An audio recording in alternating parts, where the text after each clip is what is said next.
It is time for our first guest of the day. He joins us via Skype on the Deseret First Credit Union hotline. One of our fan favorites, Micah Simon, is live. Micah, welcome back to BYU Sports Nation. How's life? It's pretty good, man. Trying to stay sane throughout the quarantine. How do you stay sane? Really just try to work out, when you can, where you can, and then try to, spend some time trying to better yourself in other areas. I've been trying to read a little bit more and still playing video games and checking in with my friends and that side of it. But, yeah, that's about it. I've been doing that, too. I've been reading a little more, which is good. And I thought, oh, my gosh, I'm not learning when I'm not reading, which is good. So that's awesome. It's also interesting for you because you're trying to get a job after college, right? Like everyone that moves on. It happens to be in the NFL. And we'll talk about your numbers on your self-pro day here in a second. But how's that preparation going, even though it's kind of a little weird right now?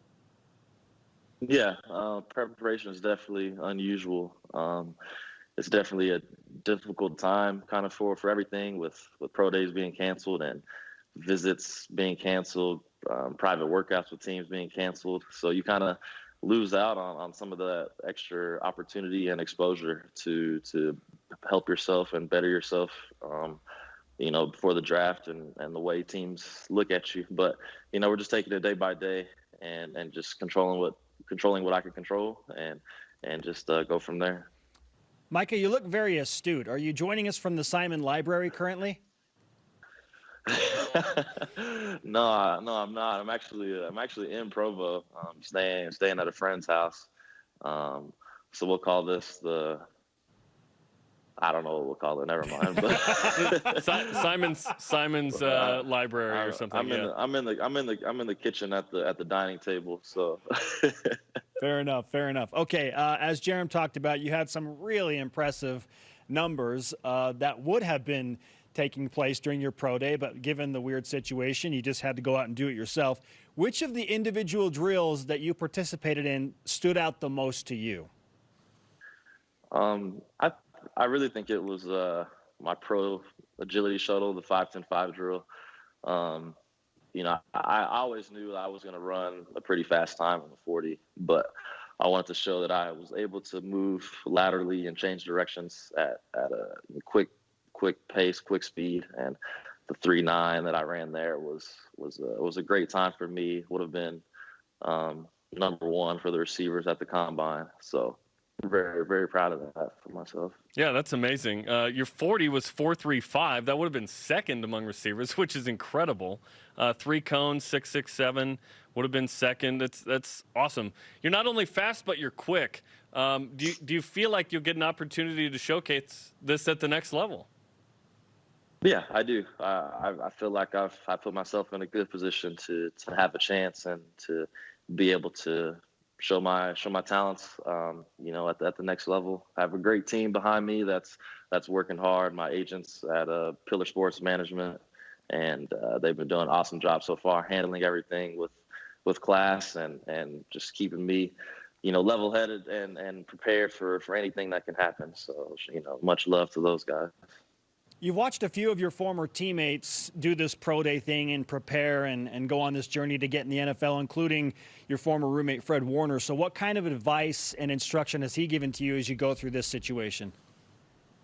Yeah, I've talked to him a lot about this, and even him at some points of it, he's said that, this is just a crazy time, and it's very unusual for the situation that we're in. But he was saying, just control what you can control. And he kept telling me that I'm not the only one that's in this situation. Everybody is. So it's not like it's an unfair advantage for me or other guys are getting a better opportunity for it. So, we're just taking it day by day and just controlling what I can control and living in the moment and just, loving this time. This is a great, opportunity for me, even if like things don't work out, I can say that I tried and got this far and was able to go through this process. Yeah, you're going to get a look with those numbers. That's the exciting part. I thought you should have before, but once you put these out, it was like, oh, wow, Micah's going to get in a camp somewhere for sure, which is going to be awesome. Let's talk about something that came out a couple weeks ago, the college football drop rate. You finished, I think, tied for 10th at 1.7%. So what did you have, only 1 or 2 drops all year? Yeah, I think it came out that I had 1 drop on 53 catchable targets. It was something like that. Do you remember the drop? I'm pretty sure it was the one against Boise State on the sideline, and kind of just slipped out. Oh, you had 1 whole drop. Oh my gosh! How did somebody threaten you that if you dropped the ball, you were going to be in big trouble? Is that what the key to this all was? Yeah, myself. I threatened myself. Matt Bushman had 0 drops. He's one of the best in the country. He got you, I guess, by one drop. He got me by 1. Yeah. So I remember in fall camp, we were having these discussions as an offense, and I think somebody asked him what his nickname was, and he said it was Honey Hands. and we were just like, what? And we don't know if he came up with that or if, I don't know, maybe his wife gave it to Emily, him. yeah. I don't know, his dad or his dad or mom, but it's true. They're sticky. He doesn't drop things. How did we miss this until now? Well, we have a whole year to still indulge. Did your hands have a nickname?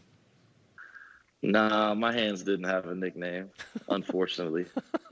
Okay, we'll work on that. Or fortunately, let's be honest. Micah Simon with us on BYU Sports Station as he prepares for an unknown football future. Micah, obviously you want to play professionally and you want that to last a while, but what do you want to do once football ends? Yeah, I feel like I definitely want to get my master's first.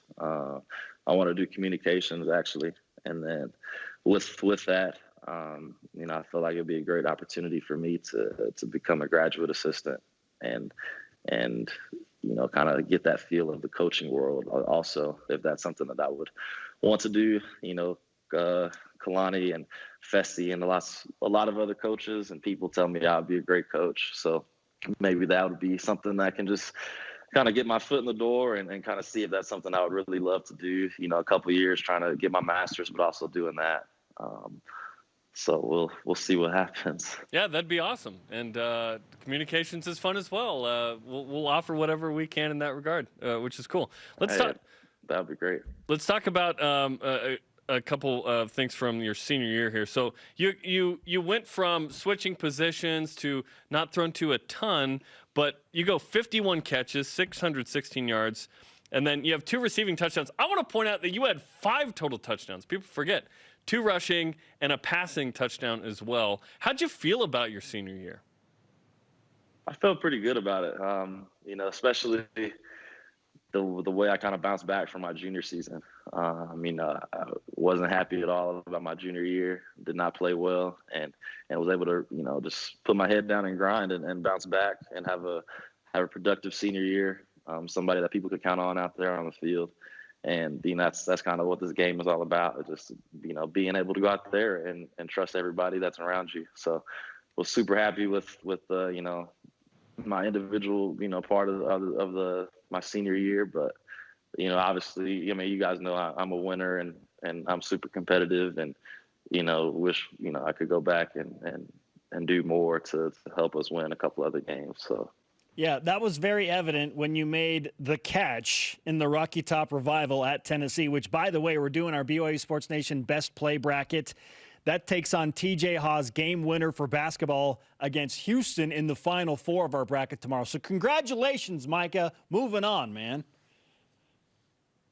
Man, that TJ shot, man, I don't know. I might...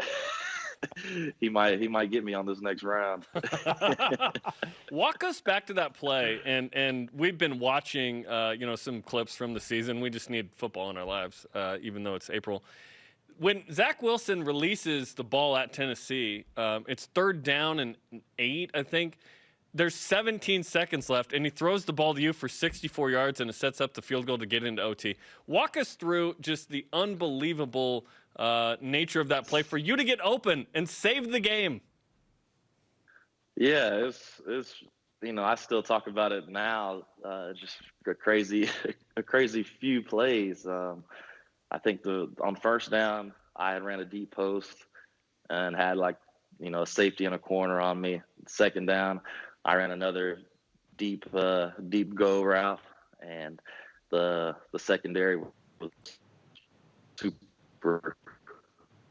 super bad.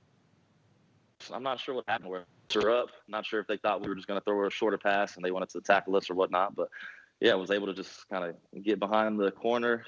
He had bad eyes, looking in the backfield too much, and yeah, Zach saw me and was able to catch it and had to make a move on that guy, and then everybody else was already swarming to me. Micah, and the guy had a pretty good angle on and couldn't outrun him. It's an unforgettable moment, man, and we love to relive it. We appreciate talking with you and are stoked for you as you pursue your professional football career, man. Let's talk again soon. Thanks so much. Yeah, appreciate you guys, man. Thank you. You got it.